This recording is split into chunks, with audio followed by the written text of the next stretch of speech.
Well, hello, Project Runway fans. I'm Gold Derby Senior Editor Daniel Montgomery here with my fellow Senior Editor Susan Wloszczyna, and we are here to talk about the final runway, which is literally the title of the season finale of Season 17 of Project Runway, in which the final three designers showed their collections, and the judges picked the winner. It was down to Hester Sunshine, Sebastian Gray, and Garrow Sparrow. And just get right into the result. Obviously, if you haven't seen the episode and you're watching this recap, we are about to spoil it right now. So Sebastian Gray was the winner of Project Runway, to the surprise of not really many people, I would say. He was the front runner in our odds, and I thought he had a really excellent collection, although not necessarily my favorite of the three, but I thought he was a deserving winner. We will get into that. But, Susan, first of all, what did you think about his collection and what did you think about his win? I thought, as throughout the season, he was the most consistent and sophisticated. And for once, he didn't really second guess himself very much. He did a little bit. A little bit. Maybe I should get a skirt and some thread. Right. Well, he fixed that one dress, the flowy dress. I mean, but I wouldn't call that second guessing. I think it's just he was making sure it stood out more with the flowiness that they liked. And what the other two contestants didn't do was completely, theirs weren't as cohesive as his. I mean, each outfit that went down complimented. You could tell it's the same person did that outfit. You could with Hester too. Yeah, absolutely, and with Hester. Garrow's corsets were all over the place again. Although not as much as I would have expected. It seemed much more subtle, and yeah. I was a little let down by, I wanted more Garrow in Garrow's collection. But I would say after watching many years of Project Runway, this was probably one of the better finales as far as quality, because each one were true to themselves. And they're kind of, mature people. I mean, as kooky as, Hester is, she does, act like a grown-up when it comes to making her choices and making sure her designs were reflecting her, what she's wanting to be seen as. So, they came through that way. Look, she had a lot of outfits with very stiff looking plastic around the torsos of the models. And I'm like, I don't know how many women want to be squeezed into something like a tube of toothpaste. But that said, she does have creativity out the wazoo. So, you can't deny that. Yeah, I thought Sebastian's collection was very cohesive. I was a little bit worried about him as, in the last couple of weeks thinking, oh, he's always had trouble telling a story. How is he going to put together a cohesive collection? No problem with that. And what's great about Sebastian is that his cohesion isn't so much, he wasn't telling a story on the runway per se, but he was bringing in similar design elements and themes and these weaving elements from traditional a Colombian weaving into each of the designs, so you can see what visually and thematically connects one to the other. I thought he did a great job of that. I did think some of the middle looks, it didn't have as much of a showstopper quality. It was kind of wearable. Then it was very wearable. Yeah, you can't say of everything that Hester put down the runway, but absolutely, yeah. It was a little jaw-dropping now. Yeah. But I actually slightly, and based on the performance throughout the season, I would say, and going into, including the finale, entire season, I think Sebastian is absolutely the right winner. He's been my favorite designer all season. He won 2 challenges, and I think he should have won 2 others that I don't think he was even in the top 4. So he absolutely deserved to win. But I am not going to lie. I did think Hester's final collection was my favorite. I think it was cohesive in the sense that they all felt very Hester. And I think that comes from having known her as a designer all season. They all felt like they fit. It's like they were saying on when they were judging her, it's like, you have a vibe. And that's every look that she sent down the runway felt like a Hester piece. Felt like it had her vibe to it. And Diane von Furstenberg, honestly, might have been even better than winning all the praise she got from Diane von Furstenberg. Telling her, it's like, oh, I love, like, I could see the different facets of personality in them. And the kind of FU quality to them, which they showed in the clip beforehand. It looked like I was going to be an insult because she hated something. It's like, no, she loved that. Right. And I loved it too. And it felt whimsical, but it felt refined to me. Like, it felt considered and thoughtful. It wasn't her throwing pasties down the runway randomly. Well, she was the most improved this season, because when she first started, she had no self-confidence, and she kept second guessing, and she was annoying because she was so loud about it. And also, she was working with people who, even on one of her good days, wouldn't put up with her. So, those people are gone. They went early on. So. Yeah.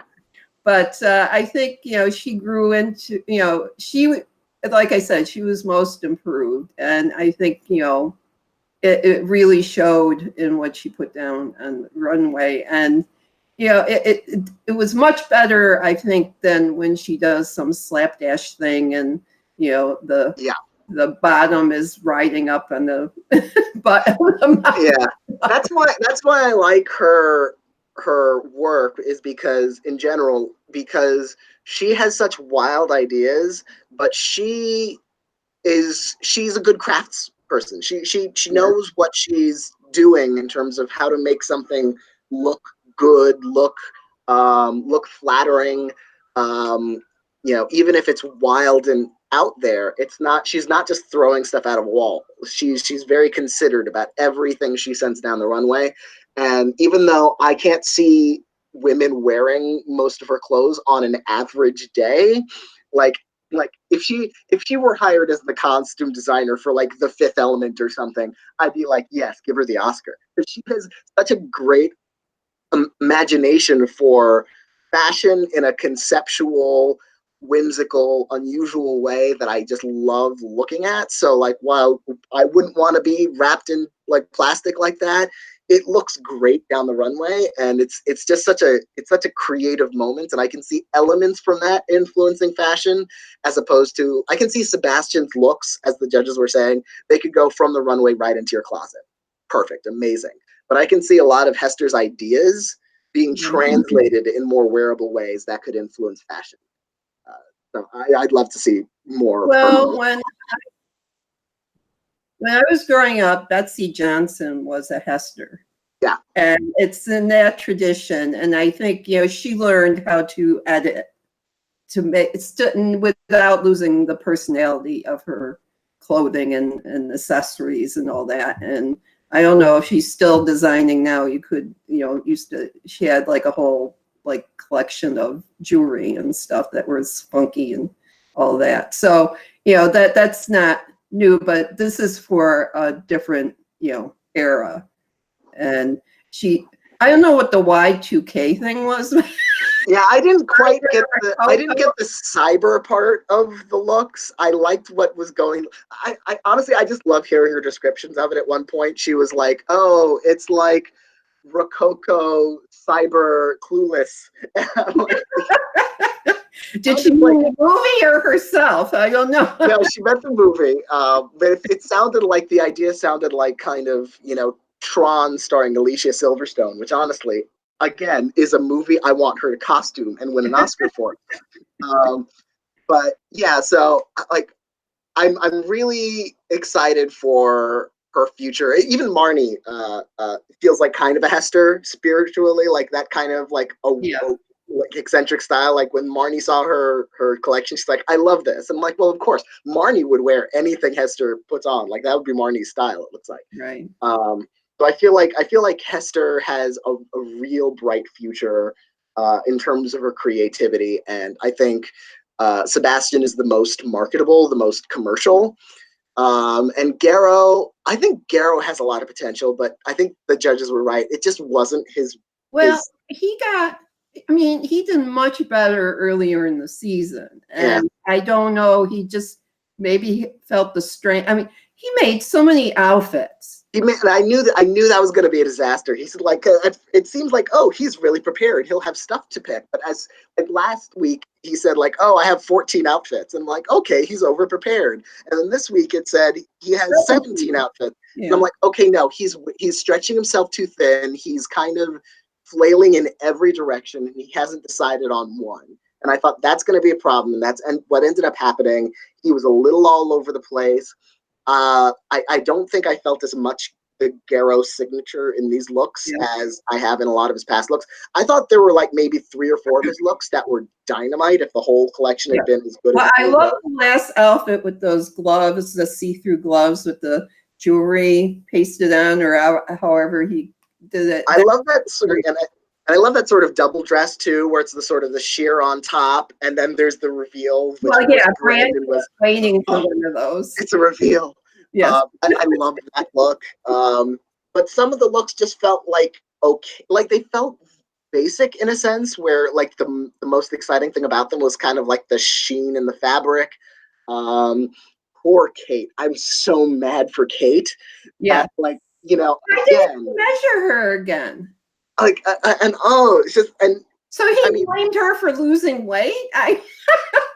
It's just so frustrating because she has been putting up with this all damn season, and Laura was the only one who didn't do that. No, yeah, he was the one who was on the runway in front of all these people again. It was all wrinkled and weird. Yeah, and the judges called out the zipper in the back, which looked kind of all over the place, and it wasn't really well constructed. But honestly, even before looking at the back of it, you watch her walk down the runway in that dress. She didn't look comfortable. No. Like, it looked like it was like pulling her in certain places that wasn't really working for her. And it's just like, why has Kate been like, they need to give Kate a raise. They need to give Kate her own spinoff where she gets like, I mean, just do something for Kate. Just make it up to her, because these designers were mean to Kate, even when they liked her. They just did not flatter her on the runway almost ever. Well, the 2 of them, Renee and who was the other one that left early? Kavanaugh? No. Well, they questioned her gait. Renee. Renee, and who was that? It was Renee and Nadine. Nadine, that was the one. Yeah. Nadine didn't. Renee didn't dress her, but when Nadine was complaining about Kate's runway walk, Renee was sort of backing her up, saying like, yeah, she gallops, and I was like, oh God. Yeah. So yeah, I really hope Kate gets a little vindication at some point, a little kind of redemption herself, because she deserves someone to put her in something that makes her look as beautiful as she is. That was just that's the saddest thing about this season for me, is that Kate needed a break. But I thought the result was good, and I thought the whole season was good. Let's talk about the show as a whole, because this season was a big reboot season, coming back to Bravo, new host, new mentor, mostly new judges, except for Nina Garcia, who returned. What did you think about the show as a whole? Like, let's start with what do you think worked really well about this? What worked? Well, I think Christian got more and more assertive as time went on. I wish more of them listened to him, because even Garrow, didn't put his best dress in his show. And that was an insult to the judges, I think, because they told him how great it was. And it was the one thing they liked. It's like they're steering you in the right direction. That's go in that direction. And Christian warned him. He goes, you're not using the dress that they love. Sebastian put his in because he thought he wasn't going to, and he made it better, the way it moved down the runway, because when you go down the runway, you need more floaty stuff, apparently. But yeah, Garrow, he was confident until he wasn't. He got less confident just in the 2 finale episodes, and that's the wrong time to do that. And somebody who has to make 17 outfits, that's like me overpacking, you know? Yes, yes. So, it's hard to make decisions. Yeah, but I do agree, Christian. Like, there's a moment in the finale where, like, the designers are done, and he's giving them this pep talk. Like, I've been where you are. I'm really glad. Like, I'm honored to have been able to do this for you. And he's glad he's not a judge. And at that moment, I'm like thinking the best thing, looking back in hindsight, my favorite thing about the season has been Christian. Yeah. I think like the first few challenges, it's like, I mean, and he said it himself in the finale. He's like, I was nervous when I started. I didn't know if I what I was doing. And what the designer said was true. It's like, well, as you got to know us better, you really guided us really well. And almost everything he told the designers, like every suggestion he gave them, turned out to be exactly what they needed to hear. And when they didn't listen to him, they got in trouble. And when they did listen to them, you know, they got it right. And it's like when Christian saw what Sebastian was editing out of his, you know, he's like, oh, all of this stuff is not going into it. And Christian looks at it, it's like, good. and then Sebastian wins. So I think he's been a really great mentor. I think he's a worthy successor to Tim Gunn. And I could see him, honestly, him alone, but like he could, you know, him and Carly Kloss getting an Emmy nomination for hosting, mostly on the strength of his mentoring. I think he's very deserving. Well, what I didn't like about this season is that I like concrete, you know, themes for the challenges, because I think, you know, you got Rocket Man, you're gonna have to make an Elton John costume. That's clearly the challenge. But when you show a photo of someone's fashion moment and you're supposed to do an homage to it and you don't even know these judges hardly, I don't know how you do that. And I thought the first episode was pretty much a disaster, especially when the wrong person went. And I think there was one other time we thought the wrong person went too, very strongly, and I forget which. Well, there were a couple. The unconventional challenge when Afa was eliminated, I thought that was I thought that was totally off. Right. But those first few weeks were really rough, where I thought, like, why are you sending this person home? So Kavanaugh was the wrong person to send home. Afa was even worse. Renee was sent home for the right look, in the sense that she legitimately had a bad look that week, but she had done so well before that, and she had only struggled in group challenges, so I think she should have gotten the benefit of the doubt. One thing I would change for next season, Christian Siriano needs a save. He needs to be able to save one contestant, just like Tim Gunn was able to for the last few seasons when he was on. So yeah, because there were some people who, you know, Sonia, like another one who, you know, she shouldn't have been eliminated for that look. No. So I think there are moments where the judges are like, oh, if you go too safe, you go home. But they end up taking that too far, where if you go safe, but you make something that looks good, and then you tried something daring, but it looks like a complete mess, you stick around. It's like, no, don't give them credit for trying a quadruple axel and falling. You know, it's like, if you bobble it, okay, but if you completely fall flat on your face, you know, run into the boards and flip over, break it with both legs.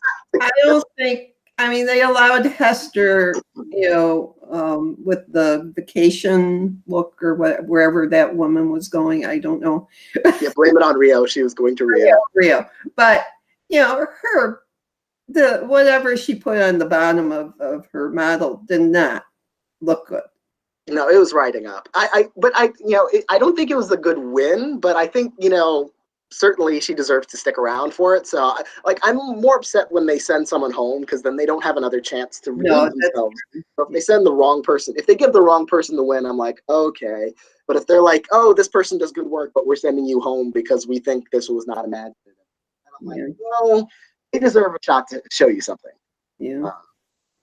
So that's one thing that, you know. But I like most of the judges. Brandon, I was a little bit kind of wary of it early in the season. He felt very performatively snarky, like trying to put on this kind of, like, you know, bitchy personality kind of thing, which, you know, which is fun. But like over the course of the season, I felt like he really keyed it in. I really got a sense of him as a judge and as, at his sense of taste and his sense of style. And I probably didn't agree with him all the time, but I really liked having him as judge. I liked Elaine too, for the most part. I know you disagree on that, so I will give you a moment to talk about Elaine. I did not keep a running log of all her comments that I disagreed with, but various times she just went against the grain just to go against the grain, I think. And I think, I don't, of all the judges, even the guest judges and everything, I think, she was the one I least thought, I would trust to pick out my outfit. So yeah, by the end of the season, Brandon. Apparently wrong with her, other than, like I said, I would disagree with her more than any of the other judges. I mean, Nina's never going to be too off. So yeah, I love Nina, and she's been doing this for so long that even when I disagree with her, I sort of like respectfully disagree with her. Right. But yeah, by the end of the season, I'm like, I kind of want to go shopping with Brandon, just because it would be fun. Yeah. Well, the one when they said there's a guest judge and they have opinions and they're saying I go, oh, are they going to bring Tim Gunn back? I go, no, they can't do that. That would have been cool. I know. That's what I'm not sure I want to see Tim Gunn judging. It's like, his job was so much to be a supporter and a cheerleader for the designers that to see him judging and critiquing, I feel like maybe not. Yeah. Well, he would put sometimes his 2 cents in, but he would, and he would be blunt. He'd be like, this doesn't look good. Make it work. But I think him being like a judge and being like, this is good, this is bad, I will decide who stays and goes or who wins the competition. I prefer having him sort of be the neutral cheerleader. Well, another nice thing is, even though you want a few cranky, contestants who feel, misused or whatever, but I think in general, this was a very collaborative group of people who just sincerely liked each other. And, you don't want it all kissy, touchy-feely going on either. I kind of do, actually. I mean, I agree. Not too much, because you want during our competition. Right. But they would tease each other, like the Aladdin look and all that. It was funny, and it wasn't mean-spirited like, Demetrius. He's very cutting, and, it doesn't come out like a joke most of the time. Yeah. So. One of the things I dislike about reality TV in general, or like the conception of reality TV, is the idea that you need sort of the drama to entice people. When I'm actually turned off by a lot of drama on reality TV, when people are mean-spirited, when people are throwing tantrums for the sake of the cameras, and like, I really don't like that. I really loved seeing how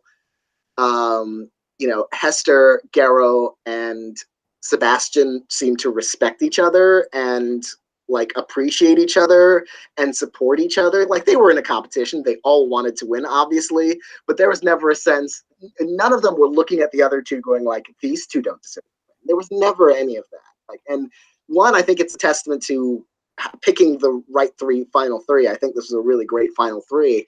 And it's also a testament to the character of the designers themselves. Like, they were really, in a stressful situation, but ultimately they got strength from each other instead of like backbiting and undermining each other. Well, I wonder if Sebastian got his idea of reflecting where he came from, and he kept going, I was cleaning houses, and now I'm a designer. And I think maybe Bishmay's Baltimore rooted designs maybe gave him a clue that be who you are and where you came from, and reflect that. So that wasn't so hard to come up with a narrative. And I don't know, what was the Cosmo? What was Garrow's the Cosmos something? Oh, the detours into my cosmic mind or something. I didn't think it was all that cosmic. No, like he gave that title of his collection, and I'm expecting more Rocket Man looks, or at least something as sort of bold. And it was very subdued for Cosmic Mind. I'm like, give us something a little bit more with a little bit more fire, like the gloved look that you were talking. That looked kind of cosmic. Yeah, I didn't see enough of. And that, I don't know what color that like suit was that was sad last week. Oh yeah, that sort of purpley, like pale lavender thing. Reagan's suit, that was stretched into a pantsuit and and destroyed in the washing machine or something. I don't know, but why? I don't know how that came out of him. It was so well. At least he was smart enough not to use it in his final collection. That's true. He kept like, maybe I can do something. Oh no, this is really sad. He also made a mistake by leaving out the look that the judges did like, but he's like, okay, it was a smart decision to say, like, this thing didn't work. I don't have time to make it work. So he tried to focus on everything else he had, but his attention was still too divided. He didn't. Yeah, I think this was the first time I feel like Garrow got really in his head. Like, he usually is really good about keeping his nose down, keeping his head down, and doing the work. But this time it felt like he was overthinking it because of the pressure of, oh, this is going to be the most important. But we knew that he had to go out and smoke a cigarette. That showed the pressure. Other seasons they stress eat, but he stood by his cigarettes. Well, with that, thank you, Susan, for joining me every week on Project Runway. Hopefully we will be back next season, because hopefully the show will be back next season. I assume it will. Well, the way the show ends, it hints very largely that they're leaving the light on for someone. Yeah, we have more designers coming. I have a feeling that there's probably already a new season in the works, I would guess. That was a very Disney thing to do. Yeah. Like an end of an animated film, like, Monsters, Inc. or something. And it was a little creepy at first, like Christian Siriano coming out in the dark, and it's like, it's like. But it was innocuous. It was fun. Yeah. It gave us hope for more. So. Yeah. So now that they have one season under their belt in the current regime with this current cast of mentor hosts, judges, I think it worked out for the most part. They ended up with a great finale with a great winner. You really can't ask for more from a competition show than that. So hopefully they keep on the straight and narrow, and next season give Christian Siriano a save and just refine a couple of little things, maybe some more concrete challenges and less. I don't mind conceptual challenges as long as the concept is clear. Instead of just like, oh, here's a box, do something with it. And more swatch. Yeah. And with that, thank you everyone for watching. And I was going to tell you to go make your predictions at Gold Derby, but you can't anymore because the season is over. So you can go see your prediction scores at Gold Derby for all over the course of the season. Your scores may be quite good for this final episode because it did kind of go as planned. But if it didn't go quite as planned for you, then forget I said that. But thank you anyway for joining us, and we will see you again next season.